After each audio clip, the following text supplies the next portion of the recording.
오늘 아름다운 웃음 헌신 예배에 잊지 말아야 할 한 가지라는 제목으로 하나님께서 오늘 주시는 말씀을 우리가 대하게 되었는데요. 우리 함께 읽었던 빌립보서 1장 27절의 말씀을 한번 보시면,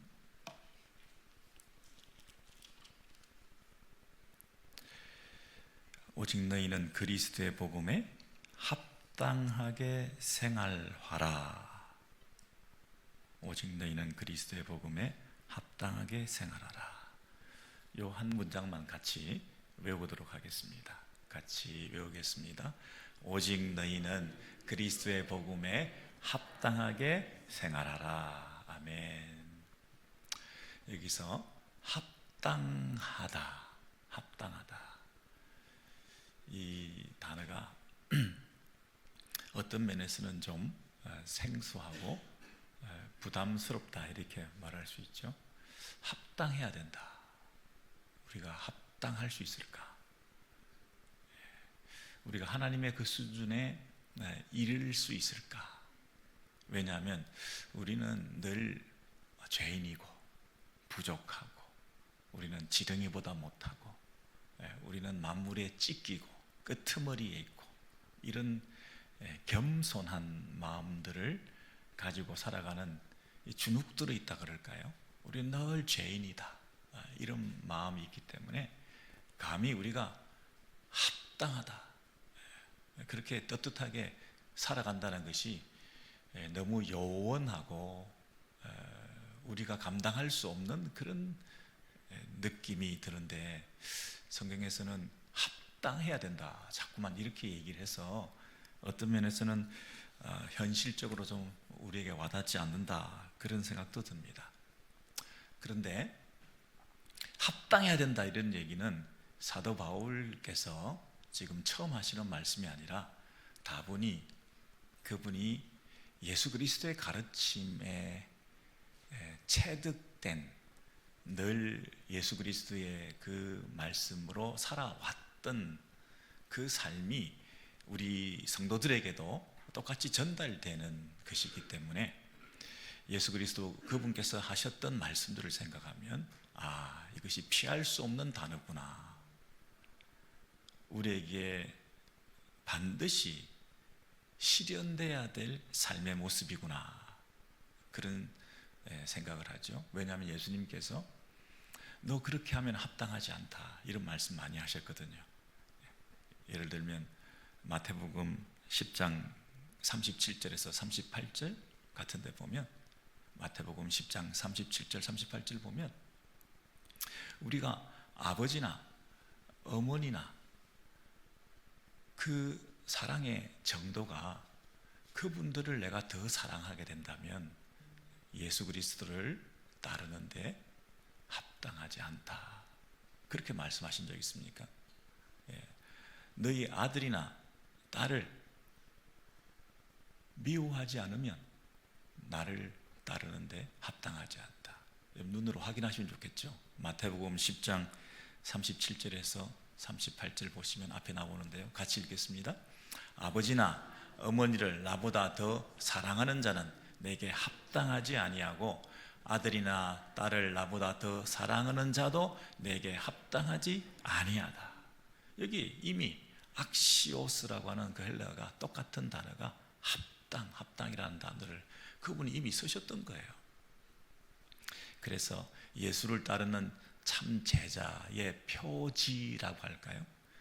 저 사람이 진짜 예수쟁인가, 진짜 예수님의 제자인가 하는 것을 분별할 수 있는 기준은 내 사랑하는 아들, 내 사랑하는 딸, 너무나 내가 눈에 넣어도 아깝지 않고, 내가 억만금을 다 줘도 바꿀 수 없는 내 가장 사랑하는 혈육과 친족과 내 명예와 내 자존심과 내 물질과 내 집과 내 모든 것, 내가 가장 사랑하는 것, 그것을 나보다, 예수님보다 더 사랑하면 내게 합당하지 않다. 그러니까 하나님을, 주님을 따르고 예수 그리스도를 섬기는 데에 장애물이 되는 것들이 있다고 한다면, 내 마음을 뺏는 것들이 있다고 한다면 내가 엎드리면 생각나는 게 주님의 사랑과 주님의 영광과 주님의 나라가 아니라 늘 내 자식 걱정이고 내 비즈니스가 걱정이고, 눈만 감으면 기도가 먼저 튀어나오는 것이 하나님의 영광과 하나님 나라와 하나님 뜻이 이 땅에 이루어지는 것이 아니라 내 소원, 내 간절한 바람, 이것들이 먼저 나올 수밖에 없는 이런 모습으로 살면, 이게 어쩔 수 없다는 인간의 연약성이라, 이 세상에 살면서 그렇게밖에 살 수 없는 우리의 한계성이라, 그렇게 하기에는 이게 너무 고착화된, 너무 오랫동안 내 기도의 습관, 내 신앙생활의 패턴이 그 정도에 머물고 있다고 한다면, 너는 정말 하나님 나라의 백성이냐? 하나님의 나라와 그 의를 먼저 구하는 자냐? 정말 예수를 따르는 자냐? 모든 걸 버려두고 나를 따르라 했을 때 그 따름의 적각성이라는 것이 나타나냐? 나중에 뒤에 이것 해놓고 그런 유보적인 태도를 보일 때 과연 내 제자가 맞냐? 합당하지 않다, 이렇게 말씀하시는 거잖아요. 그러니까 첫 번째 우리가 보여야 될 태도는 적각성이다. 빠른 반응을 보일 수 있느냐. 그리고 우선순위의 문제다. 부모를 미워하라는 뜻이 아니라 주님보다 더 사랑하는 것은 곤란하다.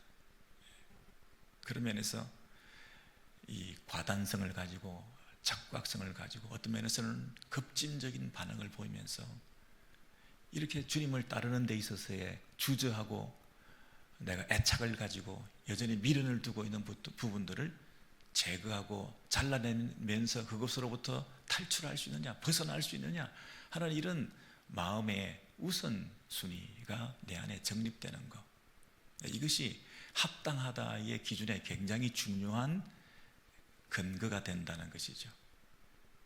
내가 과연 하나님 앞에 합당하게 살 수 있냐? 못 살아? 난 못해?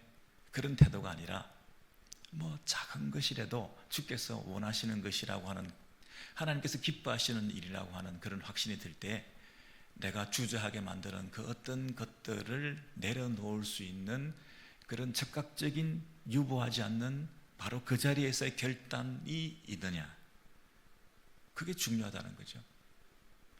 내가 사랑하는 것, 그것이 어떤 면에서 내 안에 남아있는 죄라고 말할 수 있는데, 남아있는 이 죄를 처리하기 위해서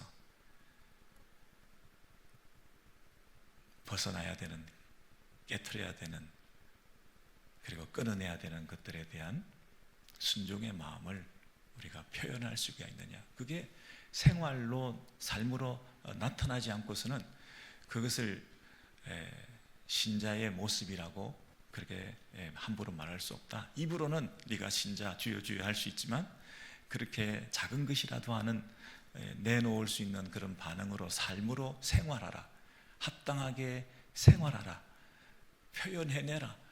복음의 메시지를 받은 자로서 그 복음의 메시지에 걸맞는 너 삶을 나타내 보이라고 했을 때에 그 적각성이 있느냐, 그리고 그 죄를 심각하게 생각하며 끌어낼 수 있느냐. 여러분, 이 악시오스라는 단어는 이 합당하다, 뭐뭐와 일치하다, 둘을 비교해 봤을 때 평행을 이루다. 어떤 어원을 가지고 있냐면, 옛날에 구식 저울을 달 때 양쪽 저울에 접시를 올려놓고, 그죠? 이쪽에 무게추를 올려놓고 이쪽에 내가 원하는 그 구입하는 양을 올려놓고 이러지 않습니까? 그래서 평행을 이루어야 그게 합당하다, 이렇게 일치되다, 이렇게 말할 수 있잖아요. 부둣간에 가서 내가 고기를 이만큼 주문을 했는데, 그럼 거기에 합당한 무게추를 이쪽 접시에 올려놓고 그 다음에 고기를 잘라가지고 이쪽 접시에 내가 원하는 것들을 올려놨을 때 이게 기울게 되지 않습니까? 그럼 여기가 많이 왔으면 잘라내야 되고 적게 올려놨으면 더 해야 되고, 그래서 이게 합당하게 평행을 이루고 일치되게끔 그렇게 살아야 된다 하는 얘기를 지금 오늘 이 본문에서 하고 있는 것입니다. 여러분께서 복음에 합당하게 행하라. 매 순간 저울을 다는 심정으로 내 행동이 내 삶이, 내 생각이, 내 표정과 태도가 복음에 합당한가? 내가 잘라내야 되지 않나? 내가 더 해야 될 것 같은데, 훨씬 더 해야 될 텐데. 우리 예수쟁이들이 살아갈 때 이 복음에 합당해야 된다는 그 말씀을 우리가 마음의 부담으로 가지게 될 때, 복음이라고 하는 것이 율법적인 것이 아니기 때문에 어떤 명령을 수행하고 따르는 것으로 내 행동을 더해서 내 행동이 축적되어서 합당하게 된다는 것이 아니지 않습니까? 내가 많은 행동을 해서 그 명령에 순종했기 때문에 이제 합당하게 되었다라고 내 의를 쌓는 게 아니지 않습니까? 복음에 합당하다는 얘기는 뭐냐면 내가 받은 복음이 얼마나 큰 은혜를 입었는가 하는 거잖아요. 이쪽 저울이 너무 큰 은혜를 입었기 때문에 하나님의 아들 예수의 피값이 담겨진 이 무게감이라는 것을 느끼기 때문에 이쪽에서는 항상 뭔가를 더 할 수밖에 없어요. 내가 할 수 있는 범위 내에서 너무나 부족함을 느끼는 거예요. 이 정도면 됐다라고 하는 적당이라는 게 없어요. 뭘 해도 내가 좀 더 해야 될 텐데, 이만하면 됐다가 아니라 늘 부족함을 느끼는데, 내가 받은 은혜에 비해서 이 부분은 너무 내가 하나님 앞에 죄송스러운 건데, 드릴 것이 없으면 내 눈물이라도, 드릴 것이 없으면 내 상한 마음이라도 그 무게가 드려져야 이게 합당한 거 아니겠습니까? 행동으로 어떤 외형적인 것으로 그 내 헌금에 축적된 양을 가지고 내가 어느 정도 했다, 내가 기도 많이 했다, 내가 전도 많이 했다 하는 그 양적인 기준을 가지고 내가 의롭다, 어느 정도 합당한 기준에 도달했다, 이렇게 말하는 이 저울 재는 것이 아니라 복음에 합당하다. 복음이라는 게 뭐냐? 내가 받은 그 복음의 은혜라고 하는 것이 뭐냐라고 하는 걸 생각할 때 내 상한 마음을 드려야 되는 거예요. 진정성이 바탕이 돼야 되는 거예요. 내가 이만큼 했다라고 덜렁덜렁 던져 놓을 수 있는 그런 플러스가 아니라 무한대의 마음이 담겨져서 진정한 마음으로 사랑에 하나님 앞에 드리는 그 저변에서 깊은 곳에서 올라오는 그런 뜨거움을 가지고 거기에 행동이 더해지고 자발적인 순종이 더해지고 내 마음이 보태어지고 하는, 다 드리지 못한 안타까움으로 내 마음과 인생을 온전히 드려야 되겠다는 결단이 가미되었을 때 그것이 합당하게 평행이 맞는 거 아니겠습니까? 그래서 이 27절의 말씀, 오직 너희는 그리스도의 복음에 합당하게 생활하라 하는 이 말씀의 그 의미를 우리가 찬찬히 생각해 볼 때, 이거 정말 내 삶 가운데, 특별히 헌신 예배 드리는 우리 순 식구들 가운데 내가 어느 수준까지 헌신을 해야 될 것인가? 헌신의 그 방법은 뭔가? 내가 열심히 일하고 순범에 나오고 내가 교회에서 이런저런 해야 될 일을 감당하고 하는 그런 수준 너무 당연하지만, 수모임에 참석하고 수모임에서 음식을 접대하고 시간을 내고 하는 그런 아름다운 모습 플러스 더 중요한 게 이 복음의 은혜, 그리스도의 복음이라고 하는 것이 준 내 안에 내 인생을 바꾸어 놓고 나의 삶의 영원성을 보장하고 구원을 내가 지금도 누리게 된 이 말할 수 없는, 설명할 수 없는, 다갚을 수 없는 그 은혜에 대한 보답, 이런 것들이 내 마음을 빠뜨리고는 할 수 없는 거죠. 내 진정성을 빠뜨리고는 할 수 없는 거죠.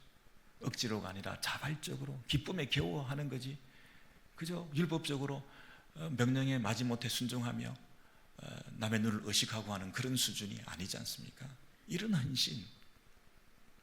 근데 이 명령의 제일 처음에 보면 오직이라는 말이 붙었죠. 오직. 여러분, 오직 영어표를 보시면 이 오직을 only라고 번역했어요. only. 그래서 우리는 자칫 잘못 생각하면, 야, 1, 2분만 기다려줘. 예를 들면, 기다려, 내 1분 안에 갈게. 1, 2분만 기다려줘 할 때 only 1minute. 그러면 그 1, 2분이라고 하는 것은 아주 가치 없는, 아주 짧은, 아주 심플한, 아주 별 볼 일 없는 그 1분만 기다려달라는 그런 얘기 아닙니까? 근데 사실은 이 only라고 하는 얘기는 유일한이라는 뜻이잖아요.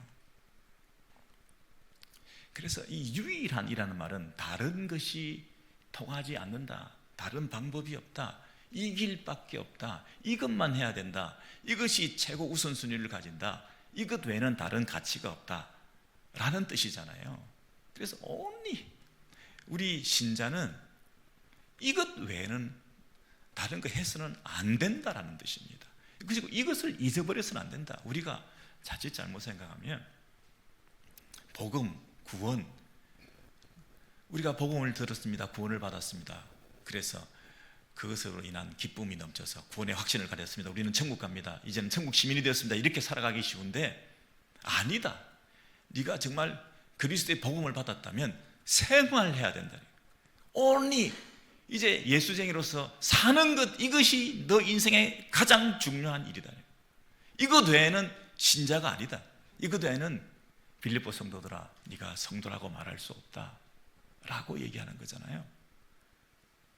우리가 잊어버린 명령이라, 구원받은 감격에 들떠서 구원받은 이후에 구원받은 사람답게 합당하게 사는 것, 이걸 놓치고 있는데, 그 구원받은 거 아니다. 구원받은 사람 아니다. 진짜 구원받았다면 살아야 된다. 어느 정도로 합당하게 하나님께서 너에게 허락하신 그 만극하신 은혜에 보답하는 차원에서 늘 부족하다, 늘 나는 하나님 앞에 더 드려야 된다 하는 이런 마음으로 헌신하면서, 드릴 것이 없으면 내 마음을 드리면서, 내 상한 마음을 드리면서 그 진정성 있는 신앙생활을 해야 되지, 그저 율법적으로 이거 했다 저거 했다 그런 차원에서 만족하는 그런 삶을 살면 안 된다. 이런 뜨거움을 가지고 사도 바울이 지금 어디에 편지를 하고 있냐면 빌립보 교회에 편지를 하고 있습니다. 빌립보 교회. 그럼 빌립보라는 성에 살고 있는 그 빌립보 사람들의 특징을 염두에 두고 이런 말씀을 하신 것 같아요. 왜냐하면 빌립보는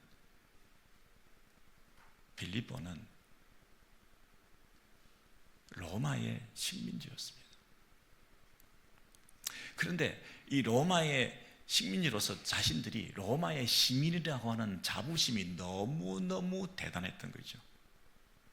로마의 시민은 함부로 잡을 수도 없고 사형도 시킬 수도 없고, 이 사도 바울이 로마의 시민이었는데 그 사람들이 모르고 로마의 시민인 사도 바울을 때리고 막 그랬잖아요.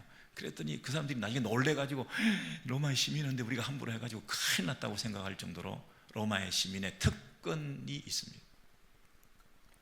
그런데 오늘 로마의 시민인 빌립보 교인들에게 복음에 합당하게 생활하라 할 때 이 생활하라라는 단어가 폴리테오마이라는 뜻이에요. 폴리테오마이.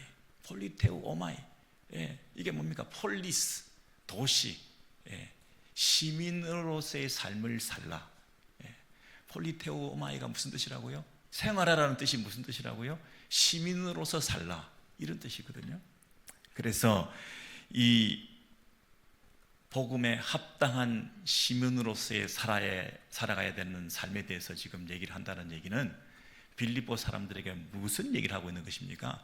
너희들이 지금 로마의 시민으로서 살고 그 특권을 누리면서 로마의 법을 지키면서 로마의 생활 양식을 추구하며 그렇게 사는 것을 자랑 삼아 살고 있지만, 보다 더 너희들은 천국의 백성으로 하나님 나라의 시민으로서 살아가는 것이 복음에 합당한 것이라, 그 얘기를 하고 있는 거잖아요.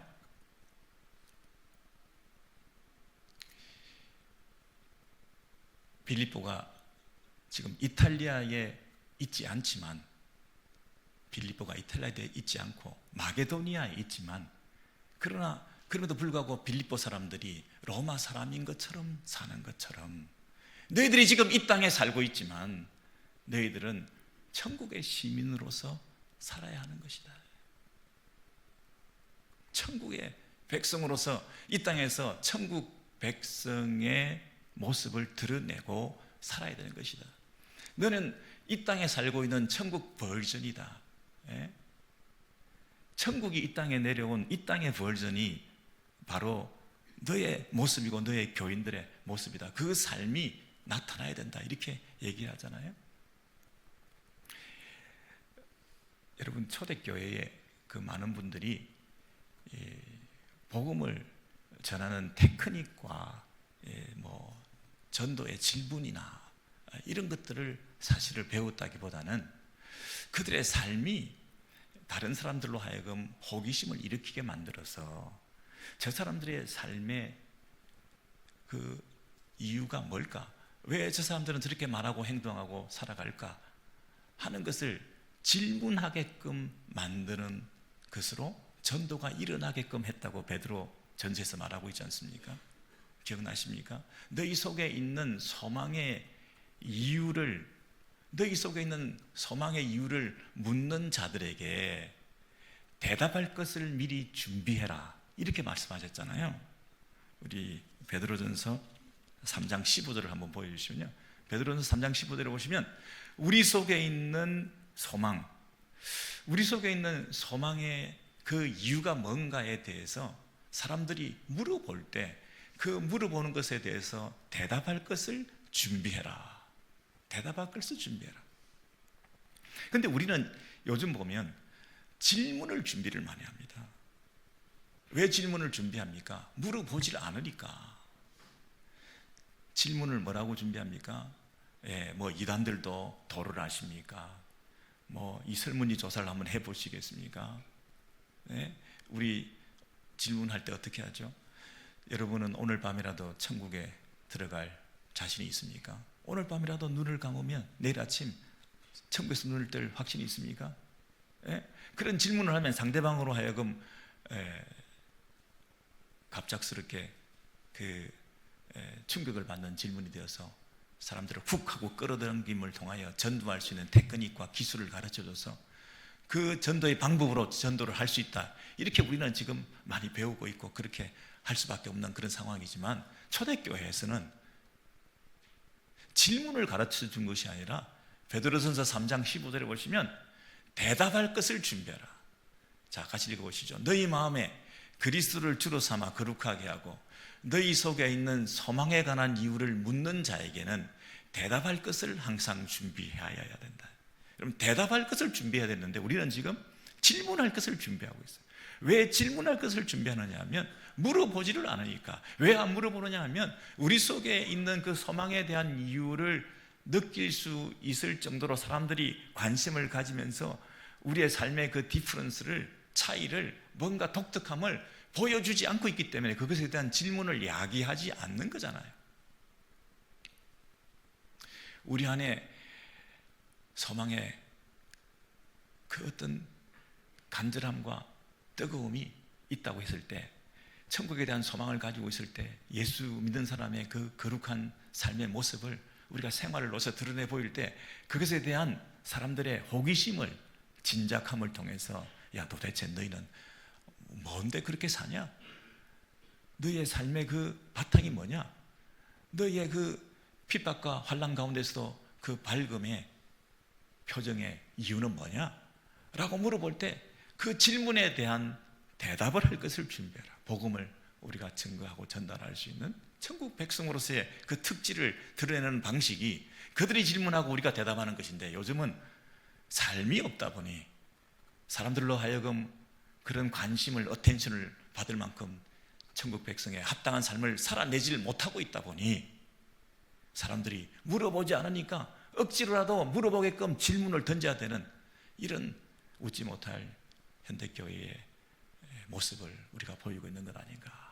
여러분, 다시 한번 우리가 헌신을 다짐하는 이 마당에 우리의 삶을 천국 복음에 합당한 삶을 살아가야 한다는 이 사실에 대해서 여러분 다시 한번 마음에 각오를 하시면 좋겠습니다. 나는 이 저울을 이렇게 서로 비교해 볼 때 내가 받은 은혜에 비해서 이 천국의 복음의 이 아름답고 그 고상함에 비해서 나는 얼마나 비천하게, 저열하게, 저급하게, 수준 낮게 행동하고 말하고 살았던가. 사람들로 하여금 내 삶에 대해서 관심을 가지게끔 할 만큼 어떤 독특성이 내게 있는가. 여러분이 무슨 말을 하면 여러분의 고향이 어디입니까? 너는 미국에서 어디에 살고 있습니까? 여러분 타주에 가셔서 여러분들이 어떤 사람들을 만났을 때 어디에서 오셨습니까? 캘리포니아에서 왔습니다. 저는 텍사스에서 왔습니다. 여러분 이런 거 물어보잖아요. 근데 그러면서도 또 그 지방에 살고 있지만 사실은 원래 고향은 어디입니까? 당신 지금 말하는 말투나 표정이나 이런 걸 보니까 진짜 고향은 어디입니까? 사실은 진짜 어디서 왔습니까? 내가 지금 이곳에 살고는 있지만, 미국에 살고는 있지만, 캘리포니아에 살고는 있지만 사실은 오랫동안 다른 곳에서 내가 살았습니다. 그게 당신의 진짜 고향이군요.